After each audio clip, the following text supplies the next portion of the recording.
દ્વારકા જિલ્લામાં ફરી તંત્રનું બુલડોઝર ફર્યું છે। બેટ દ્વારકામાં ગેરકાયદેસર દબાણો તોડી પાડવામાં આવ્યા। તંત્રની કાર્યવાહીથી ભૂમાફિયાઓમાં ફફડાટ ફેલાયો છે। ઓખા પાલિકાએ પોલીસની હાજરીમાં દબાણો તોડવામાં આવ્યા।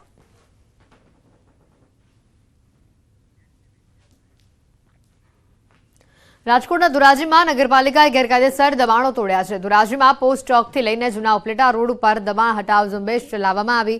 જાહેર માર્ગ ઉપર દુકાનદારો દ્વારા કરાયેલા દબાણ અને આડધડ કરાયેલા દબાણને દૂર કરવામાં આવ્યા। ડેપ્યુટી કલેક્ટર, ડીવાયએસપી અને ચીફ ઓફિસર, મામલતદાર સહિતનો પાલિકાનો 50 જેટલો સ્ટાફ આ કામગીરીમાં જોડાયો। તંત્રએ 40 જેટલા દબાણો પર બુલડોઝર ફેરવ્યું છે।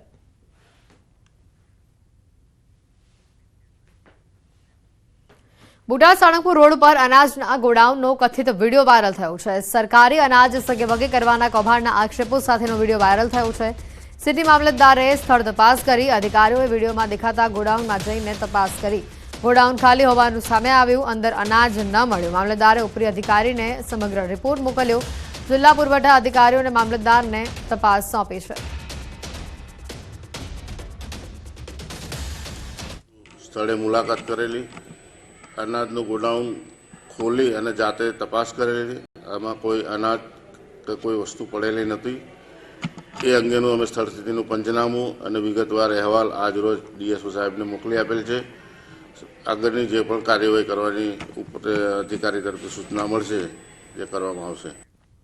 સાબરકાંઠા જિલ્લાના શાકભાજી પકવતા ખેડૂતો હાલ મુશ્કેલીમાં મુકાયા છે। હાલમાં શાકભાજીમાં મંદી જોવા મળતા ખેડૂતોને માર્કેટમાં સારા ભાવ ન મળતા તેઓ પશુઓને શાકભાજી ખવડાવવા મજબૂર થયા છે। શાકભાજીના ભાવમાં મંદીના કારણે ખેડૂતોને શાકભાજીને હિંમતનગરમાં વેચાણ માટે લઈ જવાનો ખર્ચ પણ હાલ નથી નીકળી રહ્યો। ખેડૂતોને મોંઘાદાટ બિયારણ, દવાઓ, મજૂરી ખર્ચ માથે પડી રહ્યા છે। ખેડૂતો શાકભાજીના હોલસેલ માર્કેટમાં લઈને આવે છે, પરંતુ ખેડૂતોને એક થેલીના ફ્લાવર, કોબીજ, રીંગણ, મેથી સહિતના ટામેટા સહિતના પાકના પૂરતા ભાવ પણ મળતા નથી અને જેથી ખેડૂતોના જણાવ્યા અનુસાર 2 રૂપિયાથી લઈને 5 રૂપિયા સુધીના ફ્લાવર, કોબીજ, મેથી, ટામેટાના ભાવ તેઓને મળી રહ્યા છે। ખેડૂતો કહી રહ્યા છે કે હોલસેલના વેપારીઓ મફતના ભાવે અમારા શાકભાજી ખરીદી રહ્યા છે, તો સામે છૂટક વેપારીઓ પણ ખેડૂતોને લૂંટી રહ્યા છે તેવો આક્ષેપ કરવામાં આવી રહ્યો છે।